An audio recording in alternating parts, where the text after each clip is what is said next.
Welkom. Vandag duik ons in een van die mees komplekse, mees uitdagende operasies wat daar bestaan, die herstel van die aorta. Dis 'n prosedure wat die grense van wat chirurgies moontlik is tot die uiterste toets. Kom ons spring sommer dadelik in. Om regtig te verstaan hoe groot hierdie uitdaging is, moet ons vir 'n oomblik teruggaan in tyd. Kan jy jou dit indink? In die middel 60s, selfs in die hande van 'n pionier soos De Bakkie, was jou kans om hierdie operasie te oorleef 50-50. 'n Oorlewingskans gelykstaande aan die opgooi van 'n muntstuk. Dit wys jou net hoe ver ons gekom het. So, wat presies is hierdie toestand wat so 'n gevaarlike operasie vereis? Wel, dit begin alles met die liggaam se absolute hoofpyplyn vir bloed. 'n Thoracoabdominale aorta aneurisme, of 'n TAAA, is basies 'n lewensgevaarlike swak plek, 'n uitbulting in hierdie massiewe bloedvat. En dis nie 'n klein probleempie nie, né? Dit strek oor 'n lang, kritiese deel van die aorta wat bloed voorsien aan byna jou hele onderlyf. Hierdie analogie van 'n snelweg is eintlik perfek. Die aorta is die hoofverkeersaar wat bloed van die hart afpomp. 'n Aneurisme is soos 'n reuse sinkgat wat besig is om onder die teerpad te vorm. As daai ding bars, is dit katastrofies. Die gevolge is byna altyd onmiddellik en fataal. So wanneer besluit chirurgus dis tyd om in te gryp? Wel, hierdie getal is die sleutel. Sodra die aneurisme 'n deursnee van so 6 cm bereik, dan kantel die skaal. Dan word die risiko dat dit gaan bars groter as die reeds massiewe risiko's van die operasie self. Dis die kritiese oomblik waar daai tikkende tydbom ontlont moet word. Dit bring ons by die kern van die probleem. Hoekom word hierdie operasie as een van die heel grootste uitdagings gesien? Wel, dit gaan alles oor die ongelooflike fisiologiese spanning wat dit op die menslike liggaam plaas. Kyk net na hierdie lys van risiko's. Dis skrikwekkend, né? Dit lees soos 'n katalogus van die ergste moontlike mediese uitkomste. Onthou, tydens die operasie moet die bloedvloei na kritiese organe en die rugmerg tydelik gestop word. Elke sekonde tel.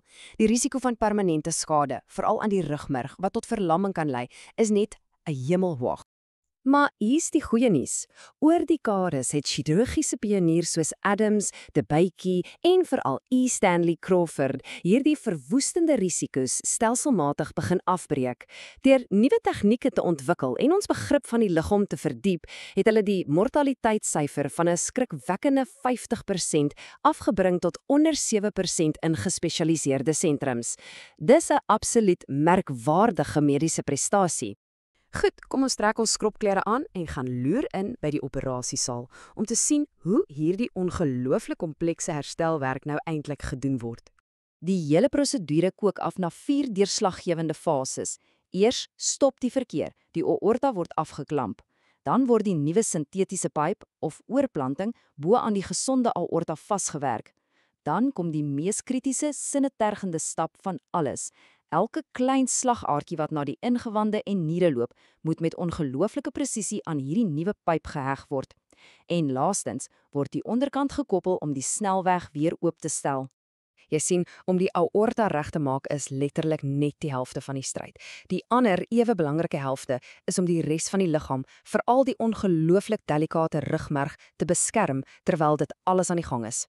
En hier het ons 'n reuse verskywing in denke gesien. Die historiese benadering was anatomies. Chirurge het gesoek vir daai een kritiese slagaar na die rugmerg om dit weer te heg. Die moderne benadering, dis heeltemal anders. Dis fisiologies. Dit sien die bloedtoevoer as 'n hele netwerk, 'n stelsel van agterpaaie.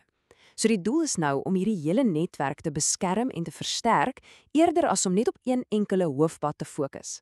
So in die praktyk gebruik chirurge vandag 'n hele bondel beskermende maatreëls wat saamwerk. Hulle verkoel die pasiënt se liggaam om die behoefte aan suurstof te verminder.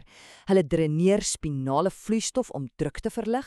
Hulle hou die bloeddruk kunsmatig hoog om bloed in daardie agterpaaie in te dwing. En hulle verbruik medikasie om die senuweeselle self te help beskerm. Dis 'n veelvlakkige aanval. En die resultate? Wel, dit spreek van self. Hierdie fisiologiese strategieë het die risiko van verlamming met om en by 75% verminder. Dis die bewys in die pudding. Deur op die hele stelsel te fokus, het hulle 'n revolusie in pasiëntveiligheid veroorsaak.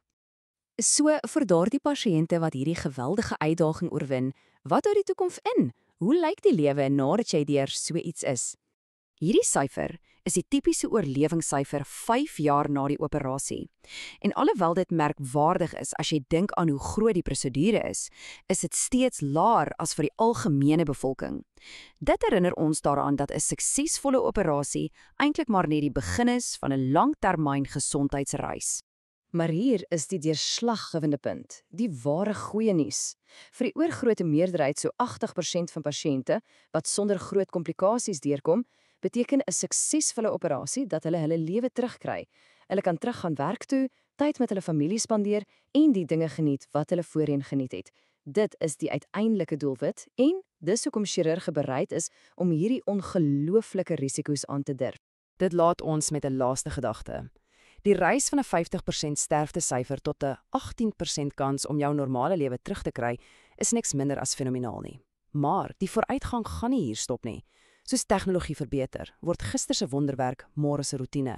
Die vraag is nie of daar 'n volgende deurbraak gaan wees nie, maar wat dit gaan wees. Miskien minimaal indringende tegnieke, dalk selfs genetiese terapie om te keer dat aneurysmes ooit vorm. Die toekoms van hierdie uiterste uitdaging word nog geskryf.